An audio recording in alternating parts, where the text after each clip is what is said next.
Per què just han de sonar cançonetes quan parlem nosaltres? No sé si se sentirà, això, perquè amb el volum que hi ha aquí a la plaça...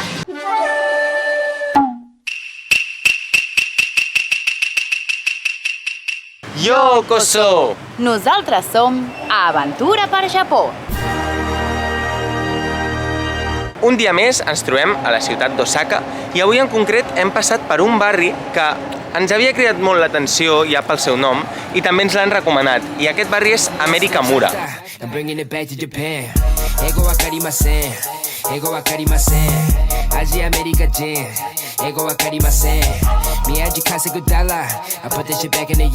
Aquest barri se situa al voltant d'una plaça que s'anomena Sankaku-koen i és un nucli urbà bastant important entre el jovent d'Osaka, així que res, donarem una volta i us ensenyarem una mica com és aquest barri tan peculiar. Hi ha moltes botigues referents a Amèrica, el que és l'estil americà, underground, més ben dit, amb moltes botiguetes doncs, amb estils de xandalls, de suadores...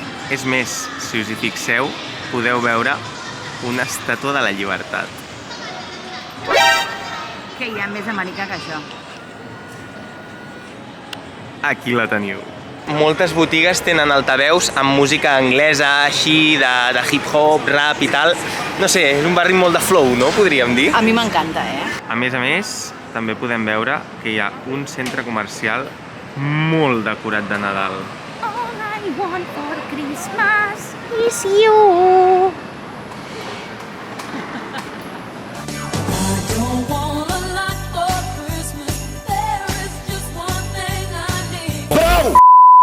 Ara acabem de passar per la plaça aquesta, Sankaku-koen. Hem intentat gravar, però, clar, era potser molt violent, també. Hi havia com gent molt jove, molt underground, no? I ens ha fet coseta. Sí, a més, just estaven com obrint les botigues, posant-ho tot bé, i estaven allà, una mica incòmoda, i hem preferit passar així, ràpidament. El que veig és que hi ha molt de roba de segona mà, no? Sí, seria com el carrer Tallers de Barcelona. Sí? Doncs mira, una mica símil. Recorda l'estil. Aquest és un dels barris on també se'l considera un dels més creatius i on també els més joves poden deixar una mica la seva influència, no? La seva creativitat, i això es nota molt en petites botigues on veus que cada una està com customitzada a l'estil del creador.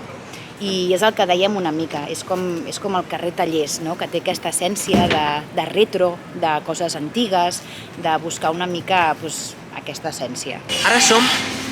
Ara som al que s'anomena Sankaku-koen, que és com el parc triangular, que aquí és on es reuneix tot aquest jovent, no? És una mica el centre neuràlgic d'aquest Amerikamura, i al voltant és on es reuneixen totes aquestes botigues, aquesta moda urbana, i ostres, em sembla molt curiós. Els de Barcelona podríem dir que recorda una mica a la plaça aquella del MACBA, però en petita dimensió, la veritat. Tot i així, aquí està prohibit fer skate, cosa que al MACBA no, us ho dic per experiència perquè jo hi he patinat molts anys. I una altra cosa, si ens deixa la veu que està parlant, és que just al costat de la plaça hi ha la comissaria de policia, o sigui que aquí no hi ha lloc per malfactors, Per alguna cosa serà que l'han posat al costat, també.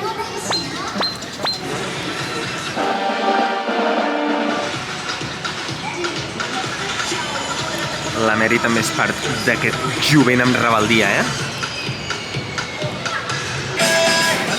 És tan Amèrica que està sonant Blink 182 a Osaka. Em sembla espectacular. Si en Jordi els Crítico 3 veu això, li agafa un atac.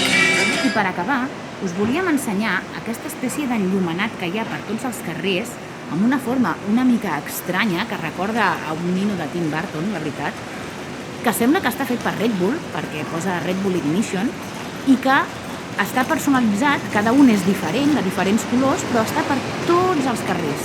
I la veritat és que ens ha deixat sorpresos. Hem de dir que això que acabem d'explicar, en principi ho hem vist des que hem sortit de l'hotel.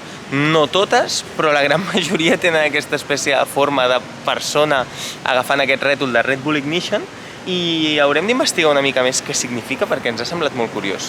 La veritat és que Osaka és una ciutat molt diferent a tot el que havíem vist fins ara, i barris com aquest, no? És com que ens en fan adonar. No hem estat a Harajuku, a Tòquio, no ens mateu, ja hi serem, tot arribarà, però no sé si serà igual o tindrà un punt més pijo, no sé com dir-ho, però mira, podrem comparar arrel d'aquesta visita.